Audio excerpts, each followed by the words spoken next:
নমস্কার বন্ধুরা, আজকে আমরা জানব পুরী জগন্নাথ দেবের রথের কথা নিয়ে।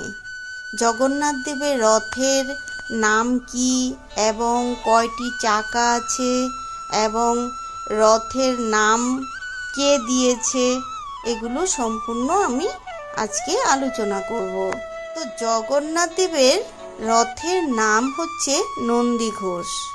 রথের সারথীর নাম হচ্ছে দারুক। রথে থাকে 16টি চাকা। জগন্নাথ দেবের রথের 16টি চাকা আছে।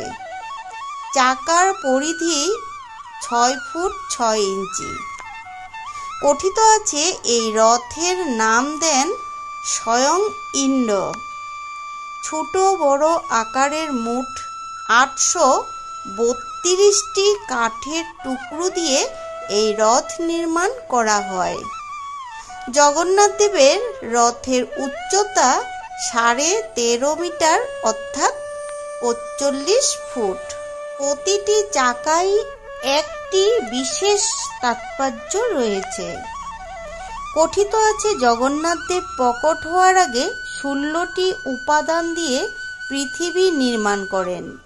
চন্দ্রের যে 16 কলার কথা আমরা শুনে থাকি, সেটা আসলে চাঁদ 16টি কলার পরিক্রমণের মধ্য দিয়ে একটি কালচক্র সম্পূর্ণ হয়।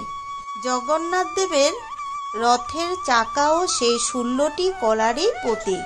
রথে জগন্নাথ দেবের পার্শ্ব দেবতা হিসাবে 9 জন দেবতা থাকেন, আর তারা হলেন গোপী কৃষ্ণ, গোবর্ধন, রাম, নারায়ণ, ত্রিবিক্রম, বরাহ, রুদ্র, নৃসিংহ এবং হনুমান।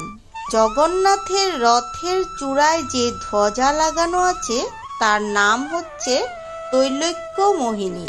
রথের কাঠামো লাল হলুদ কাপড় দিয়ে ঢাকা থাকে। এই রথে 4টি ঘোড়া আছে। 4টি ঘোড়ার নাম হচ্ছে শঙ্খ, বলাতক, শ্বেত ও হরিদাক্ষ। রথের সারথীর নাম হচ্ছে দারুক। সাধারণ ভাষায় আমরা বলি রথের দড়ি, কিন্তু পুরাণ মতে যে রশি দিয়ে রথ টানা হয় সেটা আসলে শঙ্খচূড় নামের একটি সাপ। জগন্নাথের রথের রক্ষক হলেন গরুড়। একবার রথের রশিতে টান পড়লেই গুন্ডিচা মন্দিরের উদ্দেশ্যে গড়াতে শুরু করে দেয় রথ। সবার আগে থাকে বলরামের রথ, তারপর থাকে সুভদ্রা দেবীর রথ এবং সবার শেষে থাকে প্রভু জগন্নাথ দেবের নন্দীঘোষ রথ।